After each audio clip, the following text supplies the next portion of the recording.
Hi dear. Hello everyone. Welcome back to Better Version, a channel that shares knowledge on comprehensive personal development through good books. There are quite a few people who just sit down and talk and complain about how miserable my life is. Why is it so miserable? But isn't suffering the common thing for everyone in life? If we use 3 words to combine into one life of many people, it will probably be a cry, suffering, and dryness. We are born in a cry, we go through suffering, continue in aridity, and then repeat day after day. As a poet once said, life is very long. 70 years of good health, luckily at 80, the things we try to pursue, the things we think are pride, are actually suffering and worry, and in the blink of an eye, we turn into nothingness. People are born to suffer. If we don't suffer this, we will suffer that. Suffering seems to run through our lives. But each person has different results because of different understandings of suffering. Depression in work, financial pressure, the torment of loneliness, the helplessness from birth, old age, sickness, death, etc. They are always present and crush the bodies of countless people. So what should a person do in the most difficult time? Maybe when watching Better Version videos, you will see that the channel has shared some methods when facing suffering. That could be learning about philosophy in life or learning about psychology through meaning therapy from the book Finding Meaning, or reading autobiographies of powerful people. Typically, as for the works learned, today I will give you more another suggestion. If you find life too painful and don't know how to change, then try reading more about the biographies of famous people. Author Roman Rolin, who won the Nobel Prize for Literature, escaped the misery of his life by writing a classic book, first published in 1903, a book called Celebrity Biographies. The Vietnamese translation is The Lives of Famous People. As usual, I will leave the information of this book in the video description. At the time, the author fell into a period of declining career, failed marriage, but thanks to the stories of famous people, he always had more motivation, self-awakening his spirit, changed positively, and achieved many great achievements to inspire more people. He wrote the book The Lives of Famous People, also known as The 3 Lives of Giants. This is not a detailed biography describing the timeline like normal biographies, but he applies a separate writing form and uses many original materials such as poems, letters, diaries, etc. to describe in turn in a profound way the tumultuous life of the genius composer Beethoven, the famous sculptor and painter Michelangelo, and the Russian thinker and great writer Tolstoy. They all encountered ironic fates but turned their pain into miracles with their own iron will. Open this book and you will understand a simple truth, but not everyone has enough faith. I am not perfect, but I can still live fully. I am sinking in misfortune, but I can still live the next part of my life gloriously. When you have a deeper understanding of suffering, you will not easily drag suffering out to expose it anymore, but quietly put it into your backpack for life, carry it with you and move on. The sword comes from sharpening, the fragrance of the plum blossom comes from the bitter cold. A sharp sword must be sharpened 1,000 times, and a fragrant plum must go through the cold all day and all night. In life, if we do not experience failures and difficulties, there will be no awakening. Real suffering is an important nutrient in life. They enrich our experiences, stimulate the source of rebirth energy, and strengthen our inner selves. One day, obstacles that seem to prevent you from moving forward, but you can still easily overcome, then you will truly feel that everything that suffering took away from you will eventually come back in another form. Suffering about my body, I trade pain for joy. The first famous character in the book is the genius composer Beethoven. Beethoven was born into a poor family. His father was a singer, rude and liked to drink, and his mother was a maid. Beethoven himself was ugly, lived in poverty throughout his childhood, and was often beaten and scolded by his father. He began learning musical instruments at the age of 5 and became a piano artist at the age of 13. His mother died when he was 17 years old. From then on, he had to shoulder the responsibility of raising his 2 younger siblings. Because of the pressure of making a living from too early, he fell into a state of depression, struggling with anxiety all day long. Every time he had a mental breakdown, he had to pour a few buckets of cold water on his head to calm him down. At the age of 25, he finally became famous and was sought after by the nobility. Wherever he performed, the audience was always packed there. A piece of music he wrote could be exchanged for a lot of wealth. However, at the peak of his career, he suddenly suffered from deafness and could not be cured. Tormented by tinnitus, his hearing continued to deteriorate, and many parts of his body began to ache. There was a time when he had trouble eating, lost sleep, and even could not concentrate on practicing music and composing anymore. To continue his career, he didn't dare tell anyone and tried his best to hide his illness. During the day, he pretended to play by experience. At night he would refuse all social interactions, enduring the pain alone. In 1801, he fell in love with a girl named Julieta, but because of his deaf ears, she refused him and married a count. 2 years later, faced with double torture, both physically and mentally, he could only express those things in his works. However, no matter how hard he tried, nothing could stop his condition from getting worse. By middle age, he completely lost his hearing and could only rely on pen and paper to communicate with others. When performing an opera, he was chased off the stage because he could not hear any sound. His influence also declined sharply. No one paid attention to his works. Some nobles even deliberately made it difficult, requesting him to compose for free. With financial difficulties, relatives and friends successively passed away and left. In his last years, Beethoven was tormented by illness and had to beg for food. A talented musician fell into the abyss like this, making us see more clearly that fate always comes with the two words uncertain. Between the thorns of fate, no one can know in advance when disaster will strike, and no one can avoid it. The physical pain of Beethoven's case made me feel sorry because I also had a close friend of the same age who encountered a similar situation. After graduating from university and preparing to study abroad in Germany, my friend suddenly contracted a terrible disease that even doctors everywhere cannot diagnose exactly what it is. It took away the ability to walk normally. Being in the most beautiful age of life, physical pain came like a storm, sweeping away his dreams and leaving a huge economic burden. In the cold of the pain, fate is like a knife cutting into skin and flesh. The feelings of pain and helplessness made us see a hopeless tomorrow. Like Roman Roland said in his book, "Life is built on pain, and the whole of life is full of pain." In the face of sudden illnesses and accidents, both you and I are just small specks of dust waiting to disappear without a trace when we encounter storms. But we accept to let the wind sweep us away, or will we be forever immersed in this pain, making ourselves increasingly small, self-conscious, vulnerable to physical inferiority? That day, Beethoven refused to give in. My best friend is the same. And I know that there are many people who are suffering from the pain of illness, but they do not give up easily. Faced with the great challenge in life, Beethoven used a motto to overcome everything, which is exchange pain for joy.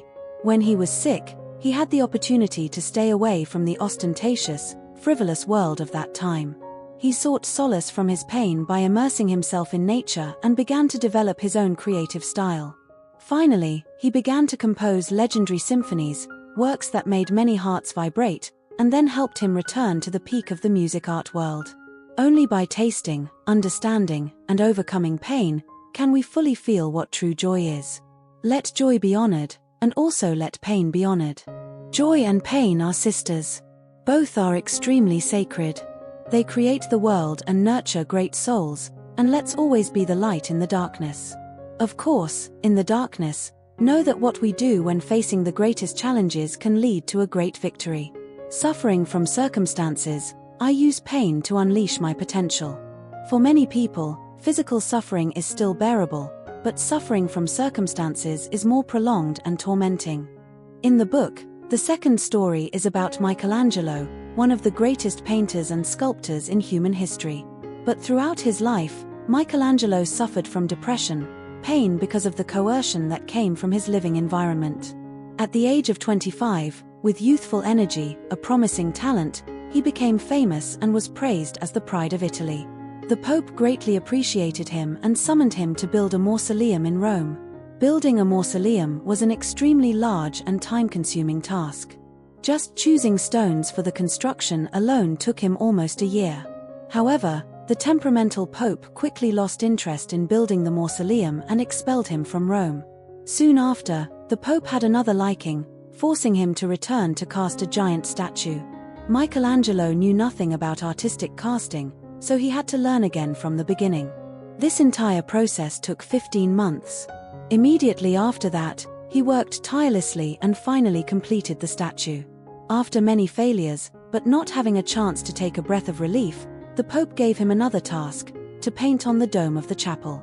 This time, he also knew nothing about the technique of painting on the ceiling. Many times, he asked permission to refuse the Pope, but was always rejected in a harsh way. In despair, he had no other way, he just fumbled and painted. During this time, he seemed to be exhausted both physically and mentally. Many years of looking up to paint had deformed his back, and his eyesight also deteriorated. Looking at his sickly appearance, he lamented, "This torture has turned me into a grotesque monster." Finally, after completing the painting on the ceiling, the new Pope came here to see it. After seeing it, the new Pope greatly wanted to assign an important task: to build a church for pagans. The result was that Michelangelo once again became a slave of the new Pope. Because he did not understand architecture, it took him 3 years to choose materials and take preliminary steps. The Pope had lost patience and cancelled the agreement he had signed with him, making all his previous work in vain. The bitterness and despair of wasting time filled the rest of his life, as well as wearing out his talent and health. He no longer had the strength to create the works he truly loved and gradually lost his love for art. In his last years, he lived in isolation, day and night lamenting, throughout his remaining life immersed in regret and despair. Although he had achieved success, he could not direct the direction of his life himself, but could only helplessly float in a sea of suffering. Like a writer said, "I cannot control anything. My life is a series of failures, no place to stop, no destination. Sometimes running aground and hitting rocks, sometimes like a boat, a wave drifts. Many times in life, we are like mice locked in a cage. No matter how we try to run away, we cannot escape reality. The universe accepts and faces the helplessness of life. It is a compulsory lesson that everyone cannot avoid." Bound by his living circumstances, Michelangelo spent most of his life in regret. However, he did not know that the sculptures that he himself thought were ordinary still retain their enduring beauty to this day, for example, the statue of David, the paintings on the dome, etc. They are truly great masterpieces left to the world. Circumstances forced him to complete things that he was not good at, but it was those painful experiences that expanded his artistic boundaries. Author Roman Roland did not pretend that Michelangelo was a genius and ignore his weaknesses of personality and inner self, and this is also true for Beethoven and later Tolstoy. Being great does not mean that they are always perfect. Perfect is just a fake image. Roman Roland said, "I absolutely do not want to build heroes that we can only look up to. I hate that heroism. They take our eyes off the difficulties and weaknesses of the soul. In this world, there is only one type of heroism, that is to look at the true nature of the world but still love it. Love life truly, face the pain and flaws that we have to face, and honor it." The author has sent lessons about suffering through the life story of Michelangelo to tell us that pain is a gift for everyone. No matter how life treats us, we can still love life. Experiencing pain is the way to release your unlimited potential. Suffering in my soul, I keep the pain for love. The last great character in the book is the Russian thinker and great writer, Tolstoy. He was born into a noble family. From a young age, he had silk clothes and comfortable cushions, he did not have to worry about food and clothing, and was well educated. With his extraordinary literary talent, he had gained a foothold in the literary world since he was young. A senior colleague whom he greatly admired, Turgenev, took the initiative to befriend him, then invited him to participate in meetings in the literary and artistic world, and greatly respected his talent. Trin Trong, according to worldly standards, Tolstoy is a winner in life, a person who reaps success that makes many people jealous. However, instead of enjoying it and continuing to develop up on this glorious step, he vehemently refused to enjoy it and only wanted to bring benefits to the poor. He handed over part of his forest to farmers to manage, often went to the farms to learn about the situation of the people, and sought every way to help the poor households. He had opened schools many times for the children of farmers, found teachers himself, and created courses. Even because he was too tired of investing in these things, he fell ill. As a nobleman, he never considered himself higher than others. Instead, he took his wife and children to live in an old house with bare walls. He also discussed with his students that he planned to divide all the land among farmers and donate the royalties from all his works to charities. However, around him, there was no one who could understand his unconditional kindness. Turgenev wrote a letter urging him not to waste his talent and return to literature as soon as possible, and his wife criticized him as an unreasonable and irresponsible person, often indulging in a frenzy of trivial matters, and threatening to force him to abandon charity work. Even the farmers that he always cared for complained that the schools he built had only delayed their children from working on the farm for their families. His kindness was ridiculed, trampled, he became an alien, shunned by everyone. Loneliness and sadness also followed him over the years. At the age of 82, because he felt too bored and disappointed, he chose to leave home and wander everywhere. A few months later, he fell ill on the side of the road and passed away, with no friends, no family, no relatives remembering him. People said he was naked, cried out loudly when he entered the world, and finally alone in the silence of the water, silently left the world. His life truly proved the saying, "People are destined to be alone, destined to live among countless other people, but it is impossible to connect in a complete way." On the road of life, we have probably experienced the feeling of loneliness many times. No one understands, or we must face indifference, not being supported, not being understood, not being recognized. It's a normal thing in this life. Different experiences, perspectives, and viewpoints have created high walls that are difficult to overcome between people. In the end, we can only consider all those around us, including relatives and those closest to us, as travelers on a journey. They will definitely arrive, and then also follow their fate out of our lives. In the end, we all have to say goodbye and walk alone on our own journey. Tolstoy could not find a resonant voice from the outside, so he chose to explore his inner self, and gradually nurtured profound and brilliant thoughts imbued with humanity. His struggle was not to save himself, but to save humanity. He is a true hero who devoted his life to education and became the most humanitarian of all men. The pain of his soul that he had to bear finally came back to repay him. Although he passed away, he will be remembered forever as a philosopher, a thinker, a great educator, besides the role of a writer. As the author wrote, "In these divine souls, there is a power of insight and a strong human love that flows out like a torrent. Even without exploring it through their works, words, and actions, you can see that greatness, that completeness, that happiness in them, even in difficulties and hardships. Everything suffering takes away from you will eventually come back in another form. Creation always has the law of compensation. You may notice that people with physical defects will certainly have another strength that shines. For example, a person who cannot see, but they usually have extremely sensitive hearing, far beyond normal people. Suffering also has a similar law of compensation. Like Mark has said, all suffering in the world can be compensated. Everything that suffering takes away from you will eventually return in another form. Born as humans, no one willingly endures hardship. We only like the feeling of joy and comfort, so we always try to avoid and fear suffering. But pain never appears unreasonably. It is a kind of cultivation, a lesson that cannot be avoided, and also the fastest path to help us grow up. The existence of suffering is not to hurt you, defeat you, but to awaken you, recreate you. The best way to reduce suffering is to change our perspective. Between ups and downs, you still have faith. When you are facing difficulties and hardships, you still hold on to your original enthusiasm and believe that you will definitely make it.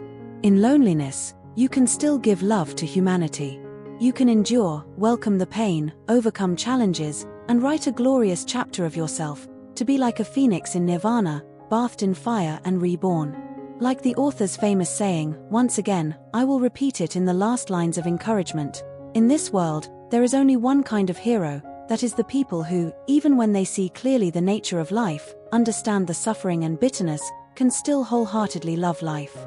No matter how difficult, those who are brave to face fate, optimistic and smile at suffering can always live stronger every day."